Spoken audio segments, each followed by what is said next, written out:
Hello and welcome to Network Africa with me, Cynthia Ray. Now, today marks a day of joy and victory for not only Mohammed family and Bahir Mohammed and their supporters, but for journalists alike. A court in Egypt has ordered the release and on bail of the two Al Jazeera journalists being retired for allegedly aiding the banned Muslim Brotherhood. The pair had been imprisoned in June along with their Australian colleague Peter Grester, but their convictions for spreading false news to help a terrorist group were overturned on appeal last month. Mohammed, along with Australian Peter Grester and Canadian Egyptian Mohammed Fahmy, was sentenced last year to between 7 and 10 years in jail on charges including spreading lies to help a terrorist organization. That's a reference to the outlawed Muslim Brotherhood. A month ago, a court ordered their retrial. Al Jazeera journalists also reported the February 12 retrial on its website. Grester was freed on Sunday, February the 1st, and deported after 400 days in Cairo prison. Amid his homecoming celebration, Grester expressed concern for his two colleagues still in custody.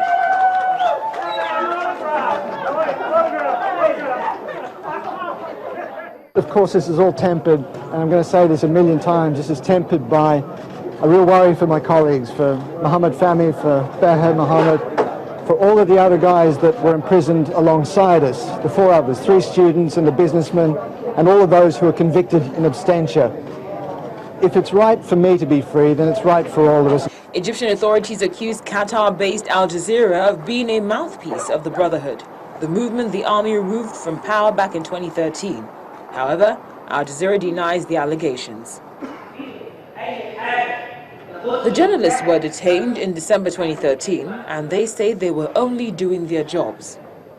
The imprisonment reinforced the view of human rights groups that the government was rolling back freedoms gained after the 2011 uprising, which toppled autocrat Hosni Mubarak.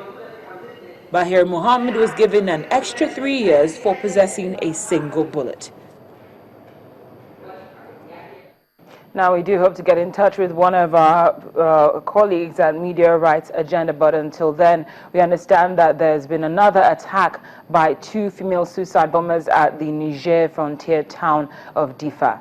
Security in the country say the incident happened shortly after Chad's army said it had killed 13 fighters from the Islamist militant group Boko Haram in the Nigerian town of Gambaru. Hence, there are chances that this could have been a reprisal attack. The violence on Nigeria's borders with Niger and Cameroon occurred as regional armies are mobilizing to foil Boko Haram's bid to carve out an emirate around Lake Chad, which borders Nigeria, Chad, Cameroon, and Niger. Boko Haram's 5-year-old insurgency has cost the lives of thousands of people in northern Nigeria, but regional armies say they've killed hundreds of militants in battles along the borders since deploying troops to contain the threat. Earlier in the day, clashes erupted in the Nigerian town of Gambaru on the eastern border with Cameroon, where Chad has deployed hundreds of soldiers to help Cameroon ward off attacks from Boko Haram. Chad's army said 11 Chadian soldiers were wounded and 3 out of the 14 Boko Haram vehicles were destroyed, and 1 was also seized in the process. Now, as the war against insurgency continues, a spokesman for the Niger Armed Forces claims security forces in the country have killed 260 Boko Haram militants since the group began cross-border attacks on Niger's southeastern Difa region on February the 6th. Colonel Mustapha Michel Ledru said a number of fighters had been arrested and some weapons seized without giving specific details. Boko Haram has launched a series of attacks, but Ledru said the situation was under control. He also said steps had been taken to guarantee the peace and security of the population and also called for calm. Now, that's what the spokesperson for Niger had to say. But joining us now live via telephone is our Director of Defense Information, Major General Chris Olukolade. Major General, thank you so much for speaking with us on Network Africa. Thank you very much. Thank you. Now, I'd like to start by asking you, it appears as though as soon as the collaborative efforts began to address the Boko Haram insurgency, we started to see more attacks regionally in the likes of Niger, Chad, and Cameroon. Why do you think that's the case? Well, one contributed to the progress in the operations generally, considering the fact that the countries you mentioned are neighboring to Nigeria.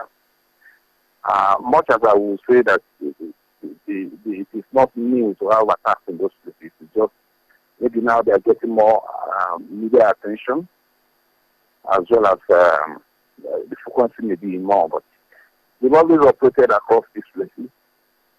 But considering the heat on them now, from every angle, particularly from Nigeria, that could be the only direction they go on. And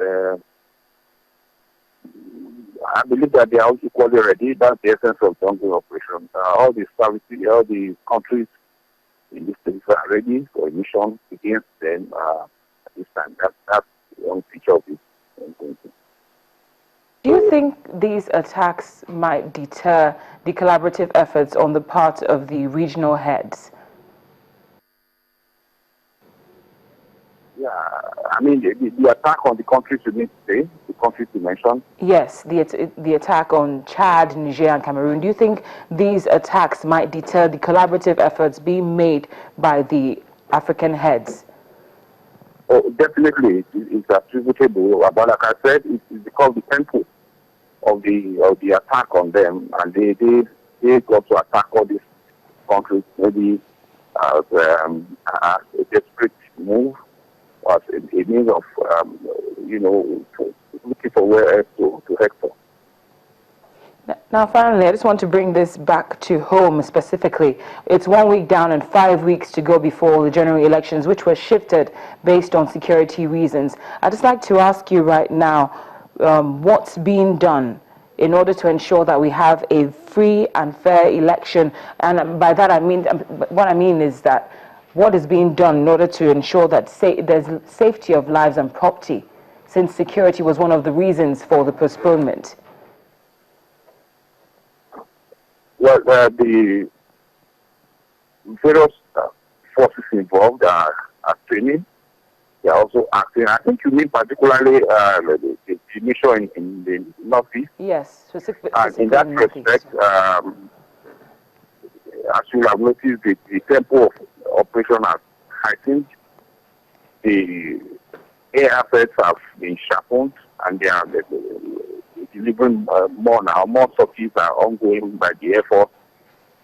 You will find also that the troops involved, in spite of the ongoing mission, are training and upgrading their capacity, and the volume of firepower has improved.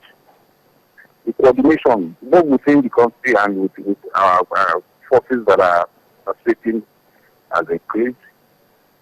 Then we also have a situation where the logistics that is involved has been heightened. There's more movement towards the mission area. And everything has actually heightened with the view to ensuring that as much as possible we can deliver on the efforts to contain the terrorists.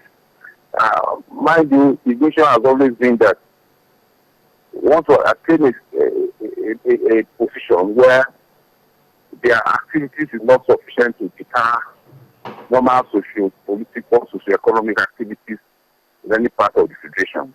That actually is the target, and everything is being done to achieve it. Major General Chris Olukolade, thank you so much for speaking with us on Network Africa. We really appreciate your time. Thank you very much for the privilege. Thank you.